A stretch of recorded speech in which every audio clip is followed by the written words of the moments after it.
के पधारे हुए हैं। जो मनुष्य शरीर का कर्तव्य है वह कर्म करने तो यहाँ पर आए हैं। आइए बुलंद स्वर में एक बार गुरु महाराज के नाम ले लें, क्योंकि कहा गया है महापुरुषों के नाम लेने से सबों का जय जयकार हो जाते हैं। तो गुरु महाराज के आइए बुलंद स्वर में एक बार हमारे साथ भी नाम ले लें। बोलिए प्रेम से श्री सद्गुरु महाराज की जय। नमामि अमित ज्ञान रूपम कृपालम अगम बोधदाता शुभुद्धि निधि विशालम क्षमाशील अति धीर गंभीर ज्ञानम धर्म केल दृढ़तेर समधीर ध्यानम जगत त्राणकारी अगारि उदाहरणम भगत प्राण रूपम दया गुण्यपारम नमो सद्गुरुं ज्ञानदाता सुस्वामी नमामि नमामि नमामि नमामि। महाराज सद्गुरु हैं राजन का राजा है, जिनकी कृपा से सर्व काजा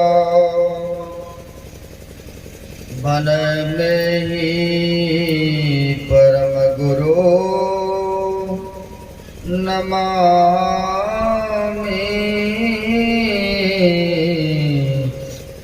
नमामि नमामि नमामि।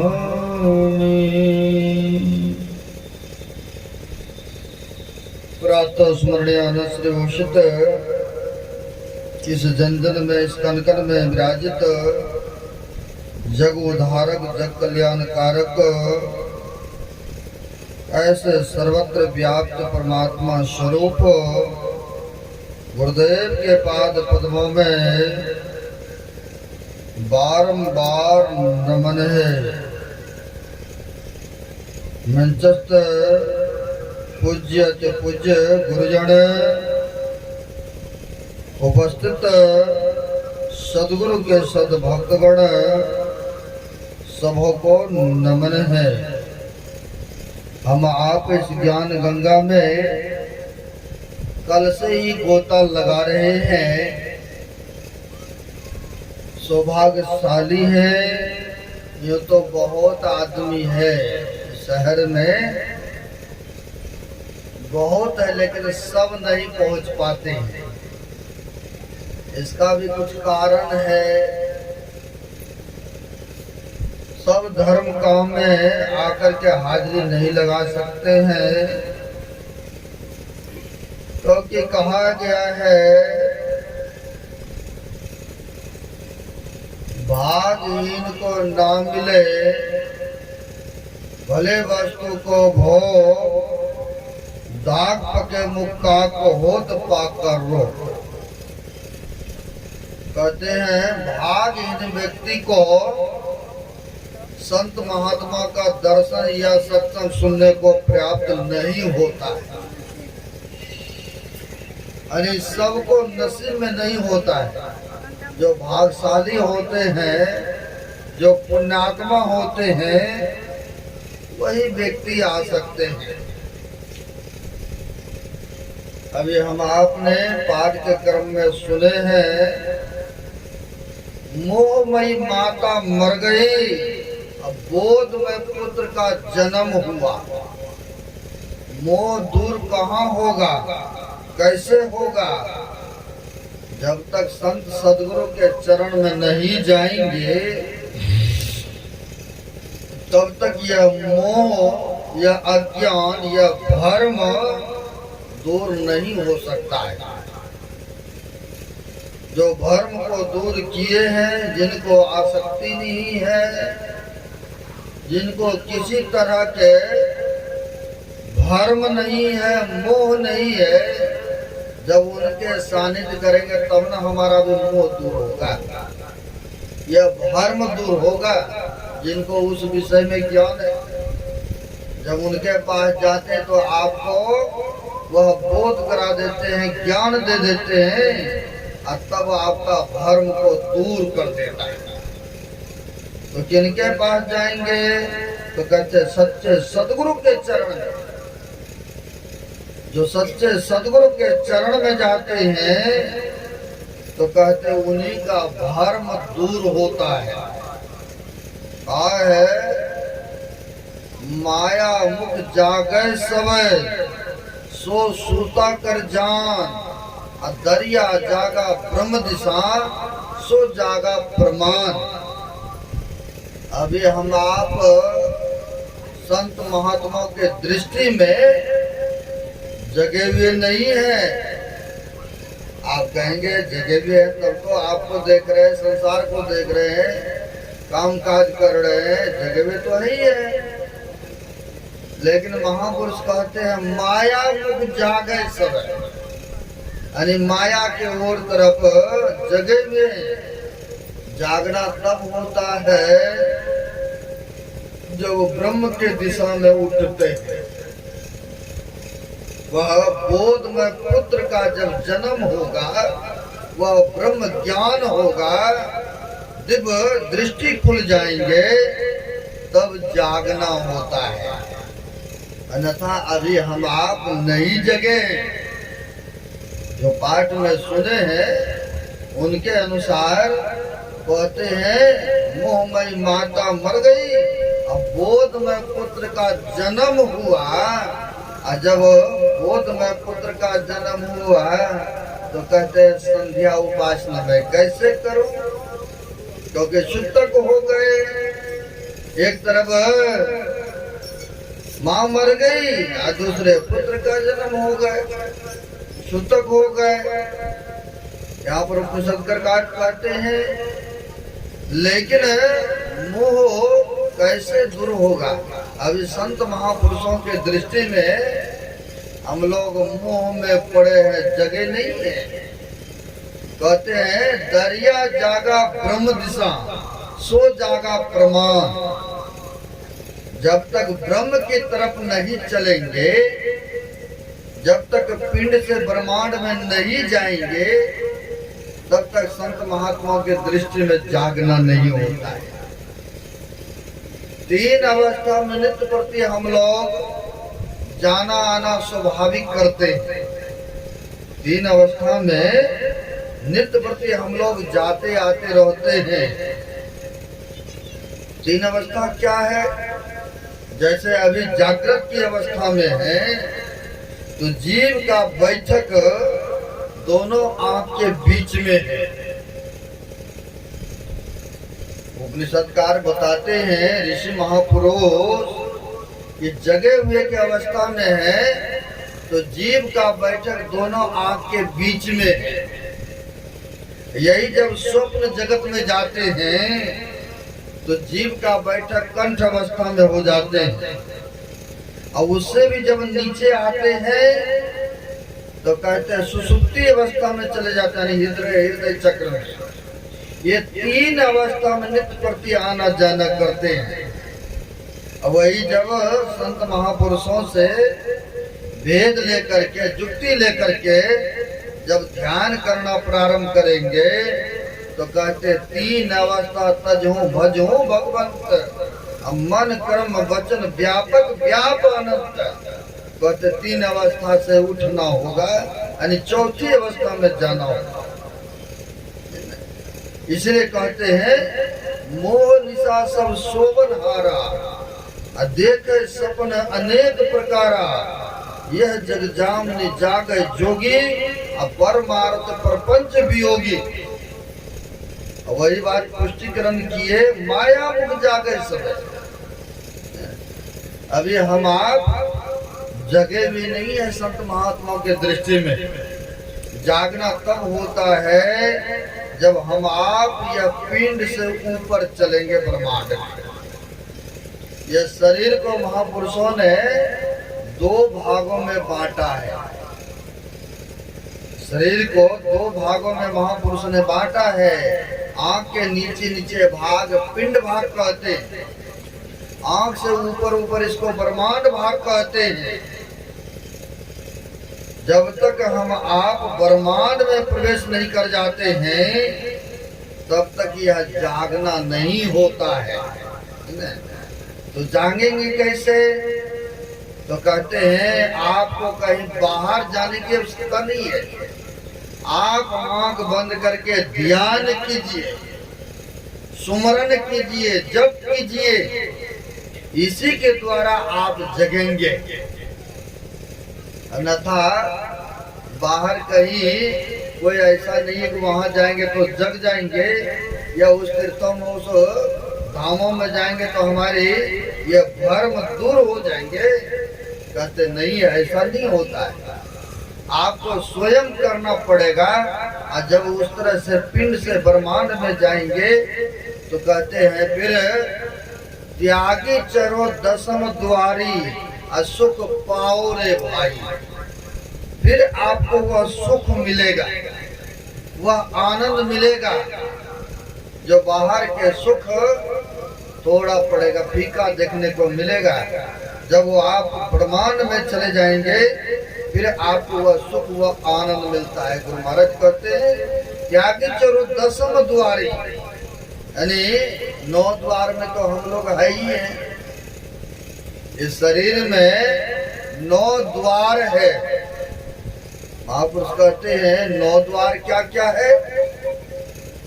2 आंख का द्वार है, 2 कान का द्वार है, 2 नाक का द्वार है, 1 मुंह का द्वार है, 2 नीचे में मल विसर्जन करने का द्वार है।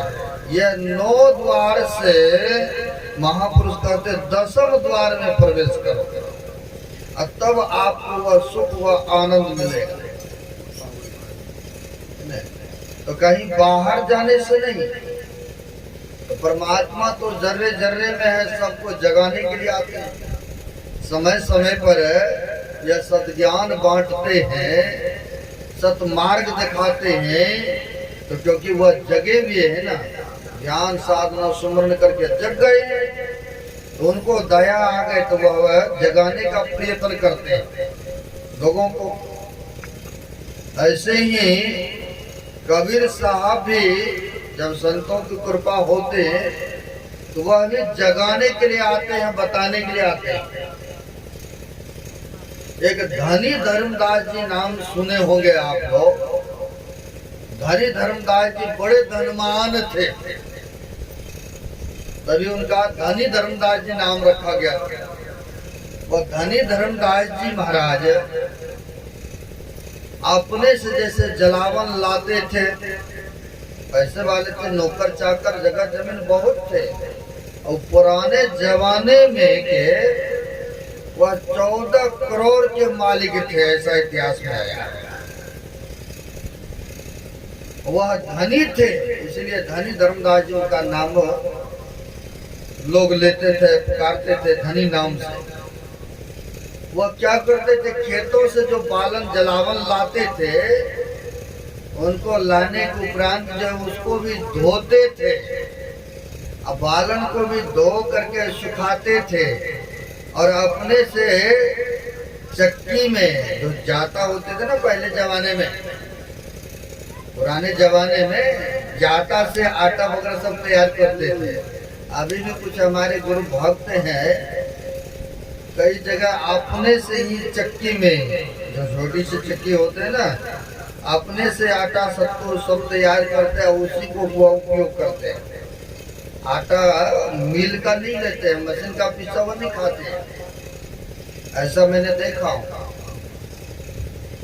अब वहां पर अपने से वह आटा सत्तू तैयार करते थे, जो खेतों में सब्जी उगते थे वह उपयोग करते थे, जलावन तक को भी लाया करते थे तो धोते थे, भाई कौन सी जगह कहाँ कहाँ रहता खेत में कैसे कैसे स्थान है, ला करके धोना तब सुखाना, और तब उस जलावन से रोटी बनाते थे।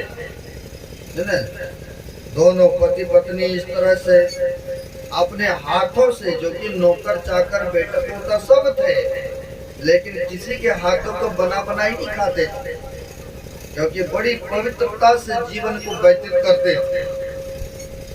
एक दिन के बाद है, धनी धर्मराज जी महाराज चूल्हे में आंच लगा रहे थे और उनकी घर वाली रोटी पका रही थी, तो पहुंच गए। कबीर साहब पहुंच जाते हैं उनके पास, और जब पहुंचे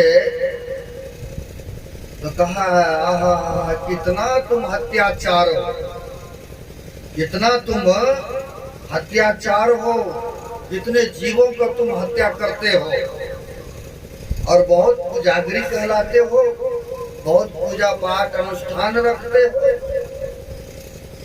इतना कहा, उन लोगों को बड़ी गुस्सा लगा। हम तो किसी जीव को भी नहीं दुख पहुंचाते हैं, किसी को नहीं मारते हैं, शुद्ध शाकाहारी है, वैष्णव है, तो हम कैसे हत्याचारी हुए। कहा तुम बहुत अत्याचार करते हो। कहा वो कैसे? अरे इतने मोटे मोटे लकड़ी जो जला रहे हो, इसके अंदर में फाड़ के देखो तो, जैसे फाड़ा दो भाग में, जलाना बाहर से तो दिखता है ना, लेकिन अंदर से क्या है तो बाद में पता लगता है। जैसे दो भाग में किया लकड़ी, जैसे दो भाग में करते छोटे छोटे कीड़ा उसमें बहुत थाबड़ी फिरी। कहा तुम हत्याचार नहीं हो तो और क्या हो। इतना कहा और कबीर साहब गुप्त हो गए। इतना कह करके उस जगह से लुप्त हो गए।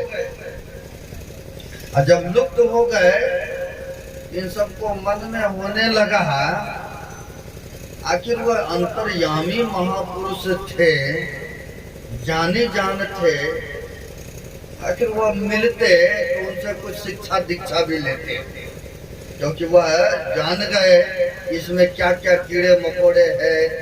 वह अंतर्यामी महापुरुष होंगे, तब ना उसने बताने के लिए आया।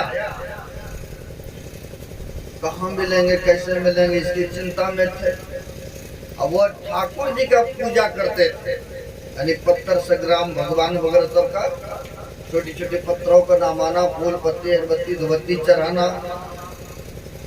एक दिन के बाद में गंगा जी के किनारे में ठाकुर जी को स्नान कराया, शालिग्राम पत्थर वगैरह सबको स्नान करके पूजा पाठ कर रहे थे।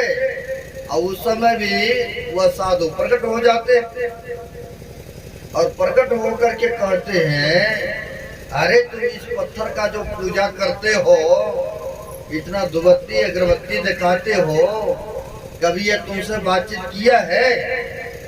तुम इनके पीछे फिदा रहते हो। अरे तुम महामूर्ख हो, महामूर्ख हो। ऐसा कहा तो तुम हत्या करते हो, और कहा तुम इसमें लगे हो, तुमको ज्ञान नहीं, महामूर्ख हो।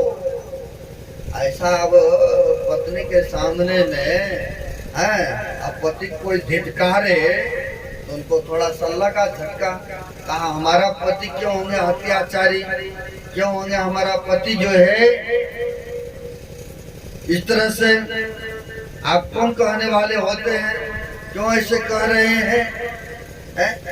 हम लोग तो जलावन तक को भी धो के खाते, किसी का अन्न लाते हैं, अपने से बीजते हैं, और वही अन्न को उपजा करके हम लोग जीविका पालन करते हैं, और हम लोग भजन करते हैं।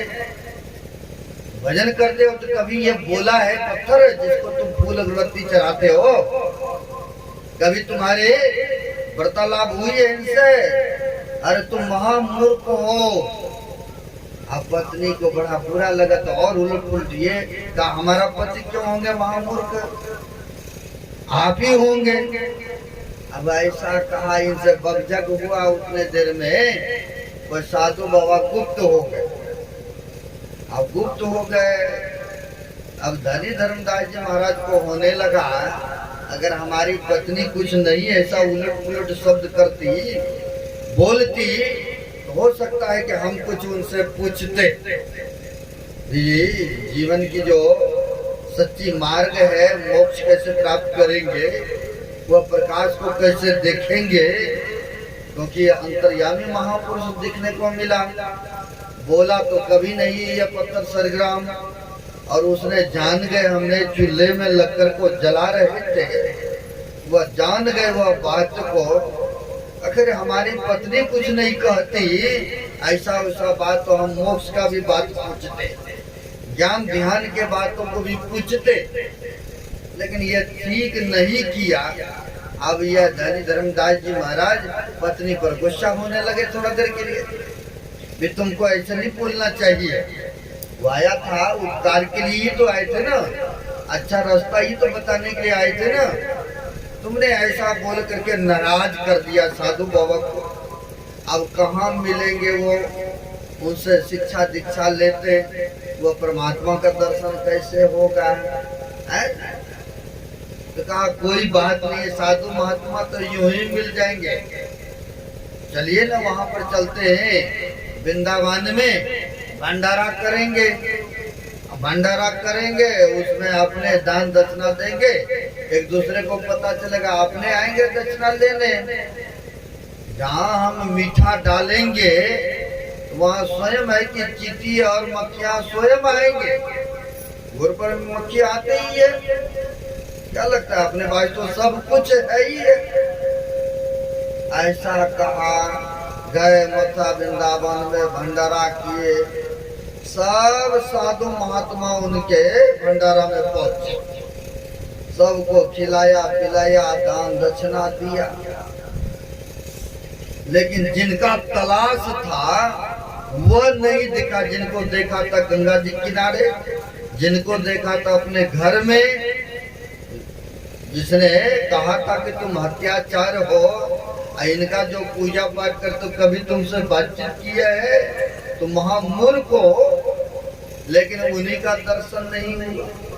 सोचा कि चलिए मथुरा वृंदावन में नहीं होंगे, चलते हैं कहाँ, तो काशी में चलते हैं, भंडारा करते हैं। अब काशी में वो चले कि वहाँ जाते हैं, वहीं पर भंडारा करेंगे, वहाँ के साधु महात्मा आएंगे, जब आएंगे तो उनको भी पता चलेगा, तो वो भी आएंगे, तो उनसे फिर पूछ लेंगे, हम भंडारा करेंगे वहाँ। अब वहाँ भी चले गए, जैसे आप लोग गए होंगे कुंभ के मेला, तो वहाँ पर बहुत सारे साधु महात्मा एक साथ बैठ करके भोजन करते हैं, और सबको दान दक्षिणा भी मिलता है। अभी भी हरिद्वार में है एक गीता कुटी नाम है, गीता कुटी में रोज शाम के टाइम में लगभग हजारों साधु महात्मा एक साथ बैठ के भोजन करते हैं, फ्री में। बड़े बड़े सेठ साहूकार आते हैं, गीतानंद जी महाराज के जो भजन गाते हैं, उनकी संस्थाएं बहुत तगड़ी शगड़ी है, उनके बड़े बड़े सेठ साहूकार हैं, लोग आते हैं, रोज खिलाते हैं। सर्दी का जब मौसम हो गए, गर्म कपड़ा, स्वेटर, चादर, कंबल ये सब वितरण करते हैं, और साथ साथ दान दक्षिणा भी देते है ना, बहुत ऐसे हैं। तो वहाँ पर जाकर के काशी में भी भंडारा किए, कहीं वो यहाँ पर होंगे तो आएंगे, लेकिन वहाँ भी नहीं आया। इनकी तलाश में कभी यहाँ भंडारा कभी वहाँ भंडारा, साधु महात्मा को बुला रहे हैं, लेकिन फिर भी वहाँ भी कबीर साहब नहीं पहुँचते हैं। और जब नहीं देखा तो इनको और जिज्ञासा बढ़ गया कि मिलेगा क्या, तो फिर वो चले कहा तो प्रयागराज में। प्रयागराज में चले गए। सोचा चलिए काशी में नहीं होंगे तो प्रयाग में होंगे, क्योंकि प्रयागराज में भी बहुत साधु महात्मा रहते हैं। जब वहां पर गए, वहां पर भी बहुत जोरों शोरों का, कई प्रकार का भोजन का प्रबंध, सब साधु महात्मा को निमंत्रण दिए, सब आए। आप लोग देखे होंगे जिनको निमंत्रण है, कहीं भंडारा हो रहा है ना, जो फक्कर साधु महात्मा होते हैं, चलो दक्षिणा नहीं मिलेगा कोई बात नहीं है, कम से कम भोजन तो मिलेगा ना। तो बहुत ऐसे सड़क पर रहने वाले भी होते हैं, जहाँ भंडारा चलता तो वो भी आ जाते हैं खाने के लिए और खिलाते भी हैं। अब वहाँ पर प्रयागराज में भी भंडारा किया, बहुत खर्चा किए, लेकिन वहाँ भी नहीं आया। अब वहाँ भी नहीं आया, जिनकी तलाश और अंदर अंदर बढ़ते जा रहा है ना, और बढ़ते जा रहा है। अब तो यहाँ वहाँ भंडारा किया, दान दक्षिणा दिया, और जितने रुपया था सब के सब खर्चा कर दिए, क्योंकि भंडारा करे तो खर्चा तो होगा ही, दान दक्षिणा दे रहे हैं, और सब रुपया भी लग गए और उस साधु बाबा का दर्शन भी नहीं। और अंदर से इनकी जिज्ञासा बढ़ रहा है। अब दोनों सोचते हैं पति पत्नी कि जिनकी तलाश में इतना इतना खर्चा किया, उनका दर्शन नहीं, उनसे मुलाकात नहीं हुई, अब घर भी जाके क्या करेंगे, घर भी जाना ठीक नहीं है। अब चलते हैं इसी गंगा जी में, इसी संगम में कूद करके अपना आत्महत्या कर लेते हैं, अपना आत्महत्या कर लेते हैं। ऐसा उनको हुआ मन में, है ना।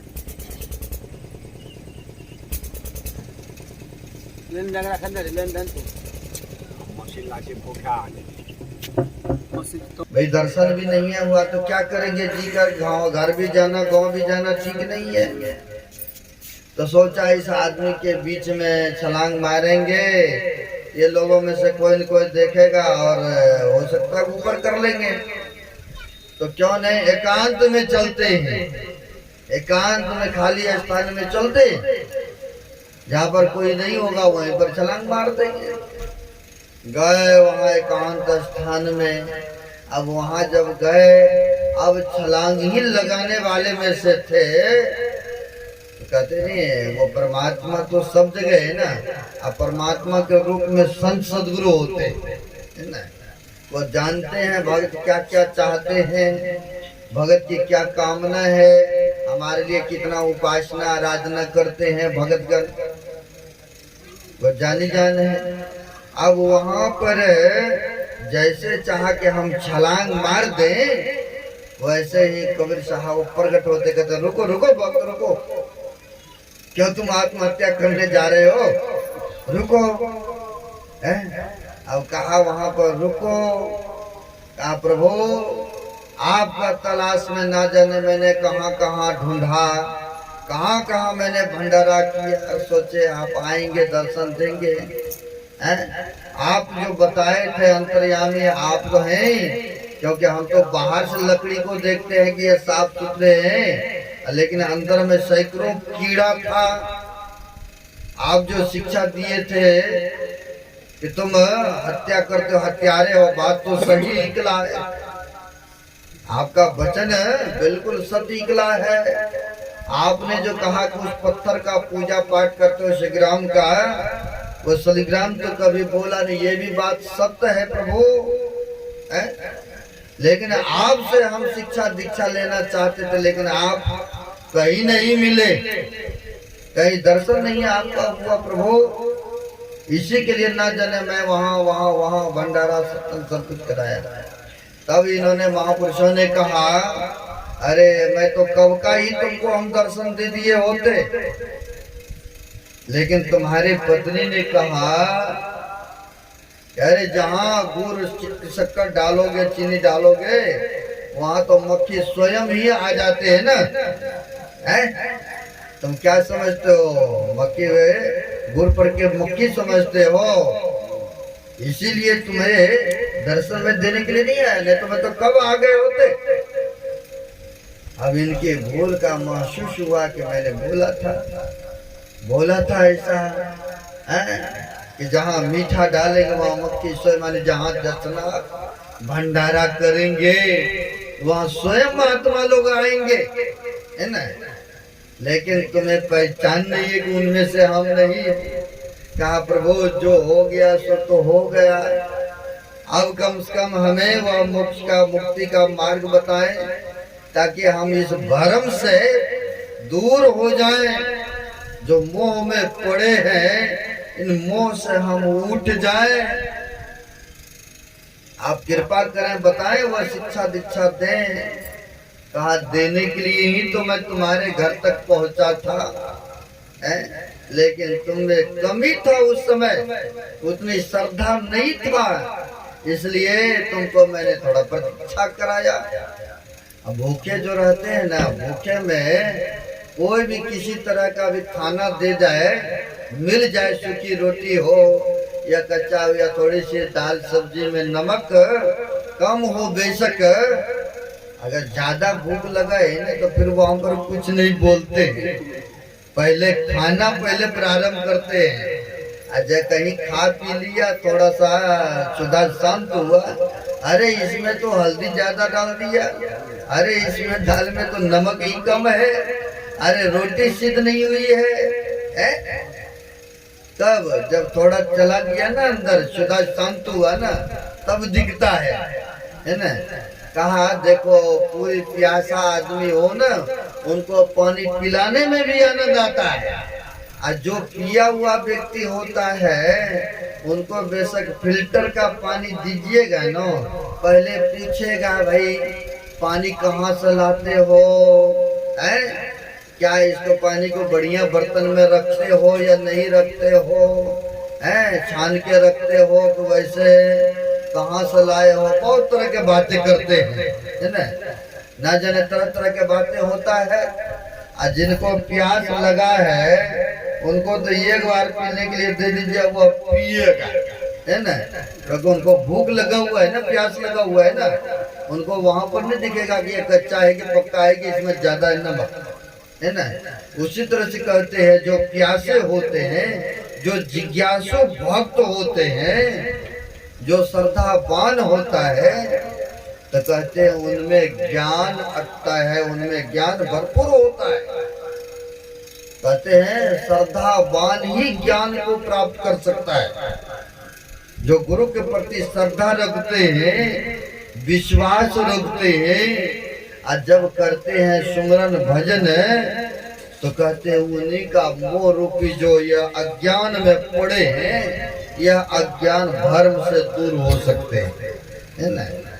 मोह क्या है, अज्ञान दशा में क्या है, हम लोग आंख को बंद करते तो कहाँ देखते हैं अपने आप को। प्रत्येक मनुष्य आंख बंद करते हैं तो अपने आप को अंधकार में पाते हैं। आंख बंद करने के बाद अंधकार में देखते हैं, यही तो कहते हैं भर्म का द्वार है। राधा स्वामी जी महाराज का वचन में है, उन्होंने कहा है इस नगरी में तिमिर समाना, भूल भर्म हर बार, अब खोज करो अंतर उजियारी, छोड़ चलो 9 द्वार। भूल और भर्म कहाँ होता, अज्ञान दशा में, या अंधकार में ही तो होता है ना। अगर टॉर्च बत्ती नहीं हो, प्रकाश नहीं है हाथ में, रास्ता चलते चलते भी रस्सी को लोग ना सांप मान बैठता है कि देखो वहां पर सर्प है, क्योंकि उनको प्रकाश नहीं, इसलिए भ्रम हो गया। और वही जैसे वहां पर प्रकाश आ जाते हैं तो नहीं ये तो रस्सा था, ये सर्प नहीं था, तो कैसे हुआ, प्रकाश हुआ तब ना भ्रम दूर हुआ। लेकिन यहाँ पर कहते हैं राधा स्वामी जी महाराज के वचन में, इस नगरी में तिमिर समाना, भूल भ्रम हर बार, आंख बंद करते हैं तो क्या देखते हैं? तो अंधकार ही देखते हैं ना। अंधकार में जब तक रहते हैं तो भूल भ्रम होता रहता है, यानी जो नहीं करने का वो भी कर बैठते हैं। जो नहीं सोचते कि ऐसा कर्म हम नहीं करेंगे अब आगे से, अब फिर से हो जाता है। अब बाद में पश्चाताप करते कि ऐसा नहीं करना चाहिए था, लेकिन हो जाता है क्योंकि अज्ञान दशा में पड़े हैं ना, इसलिए भूल भ्रम होता रहता है। जो नहीं करने का वो भी कर लेते हैं, है ना। तो वही कहते हैं महापुरुष, अंधकार से आप प्रकाश में चलिए, है ना। खोज करो अंतर उजियारी, छोड़ चलो नौ द्वार। जो संत महात्माओं के युक्ति के मुताबिक ध्यान भजन सुमरण करना प्रारंभ करते हैं, जो खोज करना प्रारंभ करते हैं, तो कहते हैं वही व्यक्ति अंधकार से प्रकाश में जाते हैं और उन्हीं का तब भ्रम भी दूर होता है। लेकिन अपने आप तो होगा नहीं।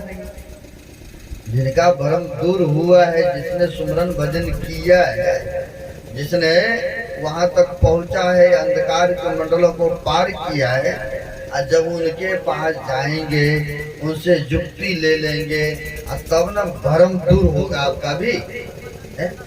क्योंकि संत महापुरुष ने अपने आप को अंधकार के आवरण से यानी भ्रम से दूर कर लिए, या मोह से ऊपर उठा लिया अपने आप को, है ना। जो उनके सानिध्य करेंगे तो वैसा ही शिक्षा दीक्षा आपको मिलेगा, और जब आपको वैसा ही ज्ञान मिलेगा तो आप भी उसके अनुसार चलेंगे, तो धीरे धीरे आप भी अज्ञान दशा को पार करके प्रकाश में चले जाएंगे। और जैसे प्रकाश में गए तो फिर आपका भ्रम अज्ञान दशा जो था खत्म हो गए। तो कहते हैं बोधमय पुत्र का जन्म हो गए, अग्नि यानी आपके अंदर में वह प्रकाश हो गए। आप प्रकाश जब हुआ तो अंधकार समाप्त हो गए। कभी अंधकार और प्रकाश एक जगह रहा है? अंधकार और प्रकाश कभी भी एक जगह नहीं टिकता है ना।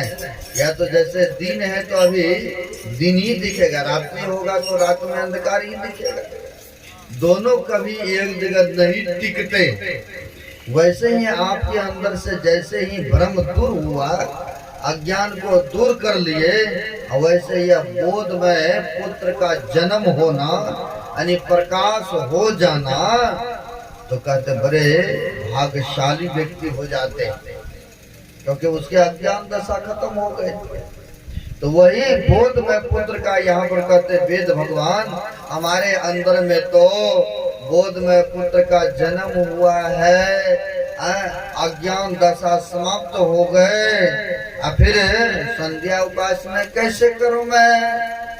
यहाँ पर कहते हैं कि संध्या उपासना हम कैसे करें? जिसके अंदर में प्रकाश ही प्रकाश है, अब उनको अंदर में अंधकार है ही नहीं, तो फिर वह सांझ बत्ती या संध्या करने की क्या आवश्यकता है? जहाँ कहीं दिने दिन रहे तो वहां पर सांझ बत्ती करेंगे? कोई भी नहीं करेंगे, क्योंकि वहां पर दिन ही दिन दिख रहा है। वैसे जिसके अंदर में प्रकाश हो गए या अंधकार समाप्त हो गए, तो कहते हैं वही बोध में पुत्र का जन्म होना होता है ना। यानी भ्रम को दूर कर लिया, उनके अंदर में प्रकाश हो गया, और जो प्रकाश में चले जाते हैं, संसार के बैठे बैठे सब दृश्यों को देख लेते हैं, सब तमाशों को देखते हैं। ऐसे कौन होते हैं? हमारे गुरु महाराज भी ऐसे थे। गुरु महाराज कभी कभी मौज में आके कहते थे कि भक्तगण मेरे पास ऐसे सब भावना लेके आते हैं, ऐसे सब मनोकामना लेके आते हैं, अगर हम उनके मन के बात बता देंगे ना तो मेरे पास आना छोड़ देंगे। क्योंकि तरह तरह की भावना होते हैं ना आप लोगों के, ये भी हो जाए वो भी हो जाए, पुत्र पुत्रिया का सर्विस लग जाए, और किसी की लड़कियों की शादी नहीं हो रही है, बाबा आशीर्वाद देंगे तो हो जाएंगे। नहीं, तरह तरह का सर्विस नहीं हो रहा है, बहुत पढ़ लिख करके बैठी हुई है घर में डिग्री ले करके, कहीं महात्मा जी का आशीर्वाद हो जाए तो बड़ी कृपा हो जाएंगे। यानी तरह तरह की कामना, तरह तरह की इच्छाएं भक्तों के अंदर में होता है। तो कहते संत महापुरुष सब जानते, सब देखते हैं, लेकिन बताते नहीं है ना। लेकिन मौज उनके होते समय आता कई बार बता भी देते हैं, मौज में आकर के कहते संतों की फकीरों की मौज होते हैं, मौज में आकर के बता भी देते हैं, भाई ऐसे नहीं करो, ऐसे करो, तुमको इसमें लाभ होगा, भला होगा। और जब कहे अनुसार मान लेते हैं तो फिर देखिए उनको लाभ ही लाभ होता है। तो कैसे होता है? जब ध्यान सुमरण साधन करेंगे, सदगुरु के कहे अनुसार चलेंगे। गुरु महाराज ने क्या कहा है? झूठ नहीं बोलो, चोरी नहीं करो, नशाओं का सेवन नहीं करो, हिंसा मांस मच्छी का खाना पीना जो है वर्जित करो, विचार मत करो, पवित्रता जीवन व्यतीत करो। और फिर जब संत महापुरुष से जुड़ जाएंगे और जब ध्यान करना प्रारंभ करेंगे, सुमरण करना प्रारंभ करेंगे, और तब कहते हैं भ्रम से दूर हो जाते हैं व्यक्ति, सत असत का बोध हो जाता है उस प्राणी को, क्या कहना चाहिए, क्या नहीं कहना चाहिए, क्या कर्तव्य है, क्या वो कर्तव्य है, पाप पुण्य का उनको सब ज्ञान मिल जाता है। कहाँ जाने से? तो सत्संग में जाने से, संत महापुरुष के चरण में जाने से। आपकी अज्ञान दशा जो पड़े हुए हैं, आप मोह में जो पड़े हुए हैं, यह मोह और भ्रम आपका दूर हो जाएंगे जब संत महात्मा के चरण में जाएंगे, उनके कथनानुसार जीवन को यापन करेंगे। ये लोक और परलोक दोनों सुखद हो जाएगा। 10 बज चुका है, अब आगे नहीं बढ़ना चाहिए।